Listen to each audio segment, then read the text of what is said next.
What's up, gang? All right. A little less than a South Alabama press conference, but that's all right.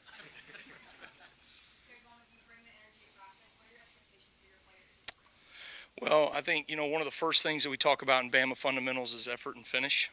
And so, our guys, the effort that they bring, the energy that they bring, those things are palpable. They feed off of one another.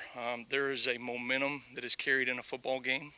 And those are things that we need to be mindful of as we continue to set the tone for what it's supposed to look like. I told the guys the responsibility of the Swarm D, whether run or pass, of stopping the offense is placed on all 11 shoulders of the defense, right? And so that's the mentality they have, but it takes a special effort to do those things, and I think we're getting that done. Well, Deontay is a great young man. He carries himself with a great presence. He handles things from a professional level. You can tell he's operating with another level in mind. But I thought when he got on the field, I saw a different version of Deontay Lawson, one that I'm excited to go on the field with. And from that standpoint, our linebacker room is always, in my mind, going to set the tone for how we do things day in and day out. And I think Deontay is a guy that you can point towards right now that's doing things at a really high level. This roster was built for another. Say that again, please. Well, I think, experience is finite, right? And so those are things that you have to be able to learn and grow. I think our offensive system, we do a whole lot offensively. We're very dynamic. I've dealt with that over the years. I've worked with Kalen DeBoer, obviously, worked with Nick Sheridan. I've seen this offense firsthand. I've seen, we're really aggressive in our installation. We put a lot of things in, show a lot of pictures.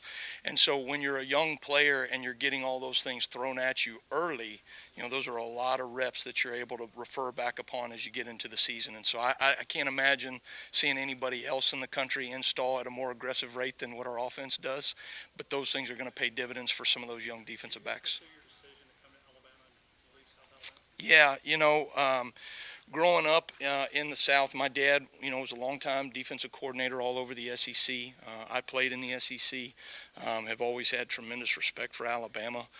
I think there is a standard that's been set here, certainly in the last 17 years with Coach Saban, but certainly before that. Somebody gave me a pair of shoes the other day, and it had 18 and 31, and I didn't know what that meant, and now I do. Right, and those are the things that when you look at what this place is, there's a standard here that in college football is respected across the board, and you want to be a part of those things. To do that with Kalen DeBoer is something truly special. And for any of you that knew my time at South Alabama or know what I think about Mobile, Alabama, I absolutely adore that city. I love the university. I love that football team and what we were building there. This was an opportunity I was not going to turn down. What's the difference going into it? Is it going to be a big difference? And how big has Nick Saban been in this install? Yeah, I think that's a really good question. That's what everybody, there has been a standard of defensive play, and it's been led, by one man in the last 17 years. And for Coach Saban has been incredibly supportive so far. I've met with him a number of times, both on the phone and multiple in-person meetings. I think he's done what I've asked is that, he helps me kind of the learning curve, right, adjust to what we're doing. As we talk ball, those are fun things for both of us to be able to talk through what they've done defensively over the years, how our defense has adjusted. This defense has been around for a long time under my dad. We've adjusted and kind of evolved with college football. It's ever evolving in terms of the offensive schemes. You have to face Coach. I would say once he got to Miami, was a little bit more of a 3-4 structure, and then carried that over the last 17 years here, but kind of evolved to a little bit more of a 3-4 with a nickel. So we say 3-4, but we really mean it's a nickel to the field, or traveling to the boundary, whatever. That's really how we've evolved. My dad was one of the originators of the 4-2-5 defense. We do those things. We still get in 4-down looks, but we move in and out with that outside wolf backer into the boundary. And so really we've kind of evolved more towards Coach, and he's probably evolved a little bit more towards us. So the learning curve for our players is less than you would think. Based on what you have on your roster, it seems like you have a lot of wolves. Is there a challenge in trying to create more bandits or? Yeah, wolves. Yeah, wolf. We have a wolf pack, right? There you go. No, we do. We've got a number of outside linebacker bodies, frames. I'm excited to see what we're going to be able to do with those things in terms of sub packages that we can carry on the field. When you have speed like that, you've got Q Robinson, you got Quay Rusall, you got Keanu Coate, Yanze Pierre, a number of those guys that are in that kind of outside linebacker core, and then obviously some special guys that had a ton of experience as well.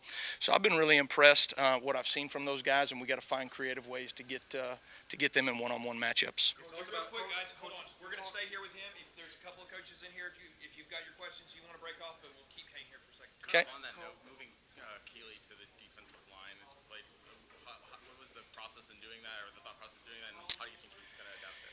Yeah, I think when you look at Keon, I think you see his frame, how he's developed just even in the last year here. I think he's got a frame that is going to grow more into that bandit role for us. That bandit position can play a 9 technique, a 5 technique, can reduce down and play a 4-eye at times, right? And I think as you see what Keon is developing into and what he may develop into at the next level, that's probably a more better fit for him. You talked about energy and effort. What do you yourself want to do on the field every day to kind of maximize that in your players? Well, I think, the responsibility as a defensive coordinator is to set the tone of what you're looking for. I write on my notes every single day before we go out on my paper. You set the standard, right? You are the standard for how you want things done. I think, leaders lead from the front, right? And they serve everyone else around them, but they also set the example and the tone of what things need to be. If I ask our players to bring energy every single day, right, I need to bring energy every single day. And so I think ultimately my job is to set the standard, cast vision, and then hold everybody accountable to the relentless detail that it takes to accomplish that vision. Coach, you brought up Deontay Lawson, but just looking at Malachi Moore and what he brings to the secondary, what about his leadership, just having a guy like that in Yeah. that background? Malachi Moore is an unbelievable professional. I think he carries himself with a body language and a demeanor that every coach wants to work with, wants to compete with every single day. He's got a hunger to get better. He's not satisfied with where he is, although he's done a tremendous job as a football player. And really excited about what he's going to bring to the table from a leadership standpoint, especially with some of these young defensive backs that are, very talented, right? But they need that leadership, they need that experience to be able to lean upon. Coach, how much of a luxury is it when you can go up against an offense like this Tuesday, Wednesday, Thursday, and maybe not get exposed on Saturday? How much does it help you prepare? Well, again, I think as you're going through those things, you want reps. A different formation, different motion, different schemes, both in the run and pass game. And so from my perspective, when you can see those things and you can put those things on tape and you can correct errors and mistakes and praise the good things that you've done well, it just lessens the curve of things that you may see. Defense is inherently reactionary. We're trying to play with anticipation as opposed to reaction. And so when you've seen a lot of different looks and a lot of different formations, motions, all those things, you can play with anticipation. And I think this offensive scheme going against it helps. One or two more here. We saw Damani Jackson and Kellen Hurley working at the quarterback spot in the twos. Just talk about what you expect from them and the kind of caliber players that they are. Well, Damani obviously coming, he's got experience in playing the game, right? And those things carry over from one university to another, one scheme to another, but also learning some of the cultural things that we're doing here, right? We're all learning those things under Coach DeBoer, but there's certainly been some staples and standards that have been here for the last 17 years that we've carried as well. So he's learning those things, but the experience level is certainly going to be able to help from that perspective. Jaleel Hurley's been here for a number of years, has a tremendous work ethic. I've been so impressed with him in the fourth quarter program, the things that he's done just to elevate himself in position to go compete for a job. And then you've got a number of freshmen that are extremely impressive right now. Is the expectation with Deontay that he's going to be the guy with the green dot, the guy who you're communicating with? Yeah. What does that require? Yeah, so those are things that we're working right now in practice. We're going through those things. I think those are some things from a communication standpoint. I'm trying to figure out how much I want to communicate to the on-field player. How much feedback does he want in between plays? What communication is positive? What is not? And then certainly, the ball or the record or whatever is going to cut off at 15 seconds, and so you got to have all the same things that you've done in the past. So those are things we're kind of seeing what sticks on the wall right now, and we'll kind of figure that out and listening and talking to a lot of guys in the NFL just to see how they've done it. Kane, we got one more. Yeah. I'm still to ask you about the accountability circles, whether you're still doing that and what that is. Yeah, so the accountability circle is something we've done for a very long time. I got it from Larry Fedora years ago, who I played for. You know, we hold young men accountable for their effort and their finish, and so when they do not meet the standard and expectation, right, that is in the form of a loaf. And so we hold them accountable in the next day's practice for a loaf. We don't hold them accountable immediately. We go in, we chart it, we look at it, and then we give them the opportunity for production in the next day's practice. So if they get a PBU, they get a sack, they get a takeaway, those are minus loafs at the end, and those loafs are paid in up downs. When you step up to the middle of a circle of guys and you say, my name's Kane Wommack, and I let Swarm D down 5 times, right? You know, those guys pay the up downs for you. You got to stand there and watch your teammates pay for the things that you didn't do to meet the standard. And so there's real accountability in that. And I think, you know, we'll see significant improvement from day 1 to day 2, I would hope. All right. Thank you, Coach. All right. Yeah. Thanks, guys. Yeah. Roll Tide. Thank you. Trying to have as many touch points with the guys as you can, because before you can coach a man, you got to know the man. And so you're trying to spend genuine, independent time one-on-one with guys. Let them get a feel for who you are. Give them clear expectations. Support them in those clear expectations. Give them clarity in job responsibilities. Make sure that we know what their goals are. And get them going in the right direction, so we can bring this whole thing together, put ourselves in the best position to go be successful, and put together a great unit. Can you talk about the young guys that you have back there? That you got some Yeah, really definitely. young, talented We guys. do. We got some young, talented guys. You think 4 true freshmen are out there that were highly ranked guys in terms of, you know, you had Zabian Brown coming over from California. You had Woodyard coming over. You had Mincy. You had Mbakwe, big-time star in state. I'm leaving out Drake Kirkpatrick. I mean, so many young guys. Again, you don't want to overwhelm them, right? Don't overwhelm them. Don't you know, you want to make the game the game's never necessarily going to be easy, but you want to make it simple for them. You know, what's 2 + 2? It's 4. You know, give them small things, small job responsibilities. Let them do that job well, and then build from there. So we're trying to give them clear expectations, get them lined up, and then build on celebrate the wins along the way. They're going to make mistakes. Half of these guys, a lot of them should be in high school right now. They should be going to prom right now, but they're out there playing and competing against SEC caliber talent, and they're holding their own. They're doing a phenomenal job. So we're not going to overwhelm them with too much. We're going to take it a piece at a time, give them small jobs, and then build and grow from there. They're doing a really great job right now. Coach, I'm sorry if you were asked about this before, but Keon Sabb and Damani Jackson, if you could talk about what each of those guys bring as transfers. It's so funny. I got off the airplane. They flew me really quickly from Buffalo down here. It's like a middle of the night flight. I land. The first guy I see waiting on me in the facility is Damani Jackson. I knew him when I was at Michigan as co-DC, and we were recruiting him out of high school when we had Will Johnson committed, and he was another one that we were talking to. I left, and I went and took the head coaching job at Buffalo. And then you think about the full circle of football. You come back, I walk in the facility, he's just smiling at me. I'm just like, listen, that's what football is, man. It's a circular deal, and we're happy to be together. We're working together. He's doing a really great job. He's in a good mental space. We're just building him up right now, taking it to practice at a time with him. And then on Sabb. Oh, yeah, Sabb, and same thing with Sabb. You know, because I was on my way out of Michigan when he got it recruited there, and so known Keon, known his dad. Just really excited about the group of guys. You know, I think when you look at what he did starting, I think, you know, Keon started in the national championship game and it really was on an upward swing. And to get him here and get him going, he's been a phenomenal addition. He's savvy, he's long, and you can feel the experience that he has. You know, just a guy that's been out there, a little bit of just head nod, you know, coach, I got it. So he's been a pleasure to have, and him, Damani, experienced guys, to mix that in with some of these younger guys and Malachi Moore. It's a really great balance right now. Now, we got a long ways to go, but the guys are on track and they're building the right way. How would you describe kind of Kane Wommack defense? What's a swarm defense for somebody who's... Swarm defense, identity, it's a mentality. It's how we do everything. It's just developing. You know, when teams turn the film on and they watch us play, what do we want them to say? You know, so it's just I think it's a healthy competitive chip on your shoulder. It's an edge about yourself. It's a swagger. It's a confidence, but not cocky. It's humble, but also with the confidence, knowing that when we go out there and play, we can play with the best of them. So the guys are now adhering to that. Again, we're starting where we're starting now, and we're given that vision and that plan for that identity and what we want it to look like. We want to continue to reach for the high expectations. They're going to take high standards on a daily basis for ourselves, but the guys, you know, they're just words until we bring them to life, until we really consume it and bring it to life, and that's what the guys are doing right now. You talked about all those new guys, the young guys, the transfers. How much does it help to have a guy like Malachi back with the experience and leadership he's already shown? It's like I liken it to when I was in the NFL and I had some veteran guys, even when we had Clinton Dix. It's just something about older guys that have been through the fire, that have been through it a little bit, that just the touch points that they can have with even a younger player. Pull them to the side. Hey, stay high on this route. Hey, we got to talk a little bit better on this route.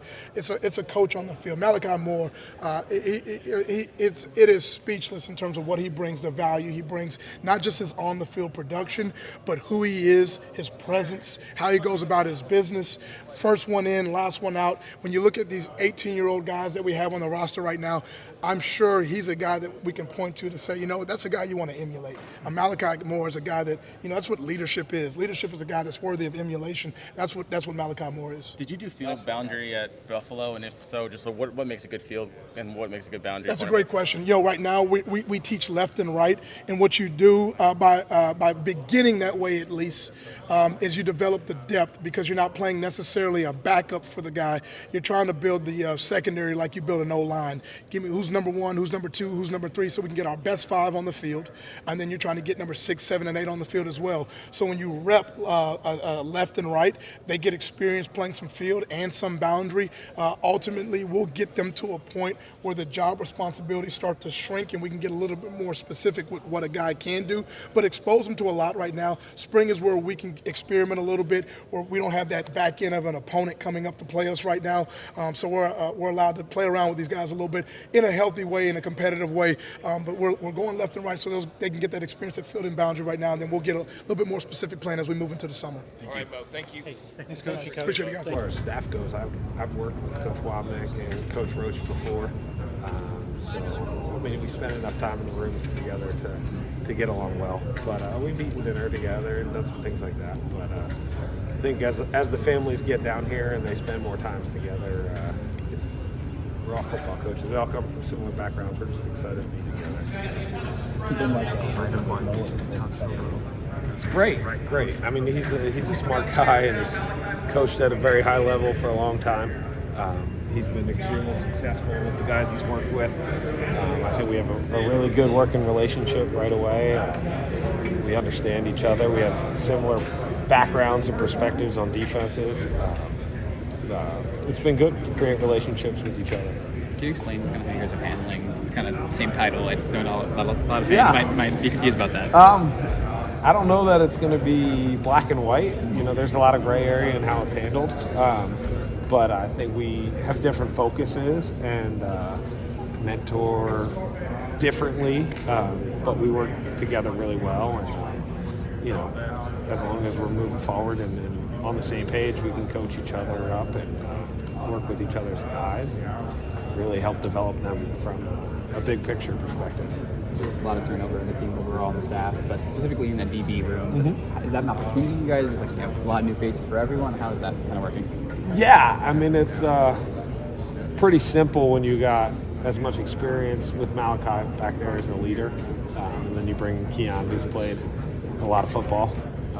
But it's a good group of young guys that are really talented. I mean, Alabama's played a lot of young guys in the past. We'll have the opportunity to do that again. So they'll earn it. Nothing will be given, but they're doing a great job so far. What are some of the early impressions, I guess, from some of the, I know the 3 5-star defensive backs, but there's a lot of young guys in the secondary overall, right? Yeah. I say there's 5-star young defensive backs. So all 5 of them that came in early are really high-level players, competed for state championships and played a lot of football, and all of them, I mean, we had multiple reps with the ones out there today where I think all 5 had a rep with the ones. So they're already earning playing time, and they have the potential to be really good. Just Keon stepped in right away, kind of taking on a leadership role. Yeah, I think I mean, Coach made the joke, if you can't beat them, join them. So, you know, he's stepped right in. I think him and Malachi work really well together. It's fun to watch them kind of lead from the back end. He's brought a different perspective from a culture of a Michigan team that just won a national championship. But he's humble and hungry, and it's fun to watch him work. What about Tony Mitchell? Tony's good. Tony's coming off of interesting freshman year with a lot of different experiences. He's got a lot of talent. He could be very dynamic back there. You know, he's a bigger body kid right now. Obviously, he was extremely talented, highly recruited coming out of high school. He hasn't been able to put his foot on the field yet because of some injuries and stuff as a freshman, but we'll see. He's looked good the little bit we've seen him so far. Is he a safety? Is he a Husky? What is he? That's a great question. No, I think the thing we talk about is position versatility. You know, nobody's a specific position right now. You should be able to play them all. And we talk about the ability to switch and not get caught up in mismatches, because there are no mismatches when you have 5 great players out there. So today he was playing some Husky. Tomorrow he'll play safety. I mean, the smarter guys are able to handle multiple positions, and typically the players here are pretty football smart. Is that kind of nice as a coach that, you know, a lot of freshmen, a lot of inexperienced guys, like you really kind of get to coach them from the ground up a little bit? Yeah, I mean, once they get here, they have a lot of experience, and they've all had great coaching coming out of high school. But yeah, you don't have as many, you know, expectations as far as, you know, things that you're changing or footwork. But I'm thinking like, you know, no bad habits, right? Yeah, exactly. Yeah. But it's fun to work with them because they're hungry, and anybody who's hungry is fun to coach. As a group, it's a very hungry group. So like a lot of those guys, they're getting reps corner and safety and Husky. Yeah. We try to move you throughout the defensive backfield. The ones that have position versatility, for sure. No, I think what you got to consider is the guys we got here, the guys that were committed to the University of Alabama, and the guys that I committed to. And then when you have an opportunity to stay at a place like this, I mean, why not? Those guys in that locker room is really important. And I gave them my word, and when I had the opportunity to stay, then that was the best thing. Coach Kane, getting to work with him, obviously a former head coach coming down to be an offensive coordinator. How have your philosophies kind of meshed early on? It's been well. He and I have known each other. My brother actually worked with him, so we had some familiarities with that. But great guy, you know, unbelievable coordinator, and our guys have adapted to what's going on, and it's been a good thing. So good change for us. Hey, Coach, of your young guys, who's starting to stand out early in this process? They all done well. You know, I was just early. It's the second day of practice. But the freshmen done really well. You know, Asaya's done well. Bama's done well. We had guys here that had experience. So just to watch those guys progress, and they've had an opportunity to work out with Blue and do some things on their own, and they've done good. I'm proud of them, and we're going to continue to try to improve on what we're doing. As one of the holdovers from the previous staff, what was something that you wanted to convey to the new staff as being important to the University of Alabama and this football program? I just think, you know, when you have head coaches who've won, like Coach Saban and Coach DeBoer, you know, they all have things in common. And it wasn't a big adjustment. You know, they understood what the standard was and how they done things. I mean, they played in the championship game, and we fell short. So it was a good situation. And, again, excited about it. And those kids have done well and adapted to what's going on, and we'll continue to move forward. What do you see in Keon Keeley early in the process of the spring practice? He's done well. He's bought into it. You tell me about your role right now. I mean, I know this is a new year, a new beginning. Just talk about how you feel about, you know, just this new year. This new year, I feel like everything is meant to be at the end of the day. I'm meant to be here at Alabama with Coach DeBoer and all the new coaches that they brought in. But I think it's a great change for us just because they're bringing in new energy, new ideas and philosophies and ways to look at the game. And I think that's really going to help us be overall better players and really take our game to the next level. Hey, Malachi, I know your brother was able to sign as a preferred walk-on. How excited are you to share the field with your brother this year? Yeah, I'm really excited. You know, me and him have never been in school at the same time. I've always been leaving, and he'd be coming into high school or something like that. But it's always been a dream of mine to go to school with my brother because I think it would be cool. But that's definitely something I'm looking forward to and excited for him. Awesome. Coach Saban talked about in one of interviews after he retired that you were one of the toughest conversations he had. Just what were those conversations like, and why did you choose to stay and give the new coaching staff a chance? Yeah, it definitely was a tough conversation.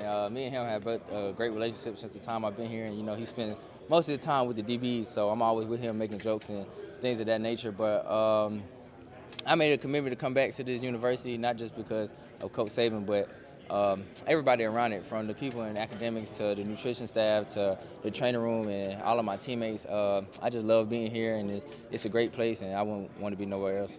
How different is practice without coach? It's been fun. It's been a challenge, of course, but that's what we came here for. We're getting adjusted. We're getting in the groove of it now.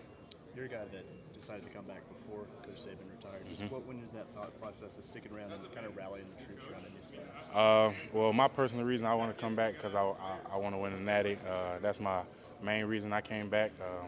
But just rallying the guys around, we came short. We was almost there, but we just got to work harder this year and get it done. How does that leadership role what changes does that kind of add for you personally when you talk about the new system coming in? How does your leadership role change how you adjust? I don't think it really changed much. I'm just here more, like being with coaches more, bringing other guys with me, and just same thing I've always been doing, just being that vocal leader, trying to be that vocal leader, but leading by example.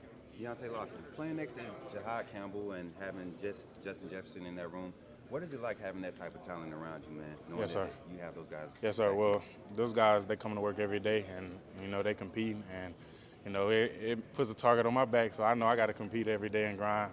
But I love having them in the room with me, and I wouldn't want nobody else with me. You mentioned the new system, but there's new terminology too. What's going on, Tim? How you feeling, man? Good. Coach Smook, man, from Test Alabama, man. Okay. I know your aunt too, man. She go to All Nations in Fairfield. Okay. Yeah. Okay. Yeah. All right. So here we go, man. You go ahead, bro. Yeah, man, you had a big season, of course, over last year, breakout season.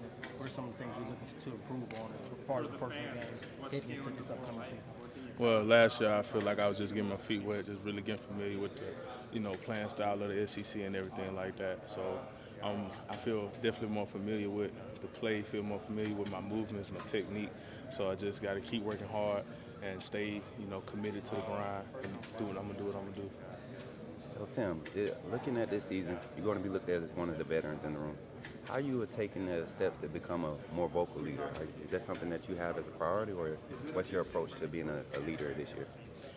Really, I lean on God for my strength and stuff like that. That's what helped me become the leader that I am today.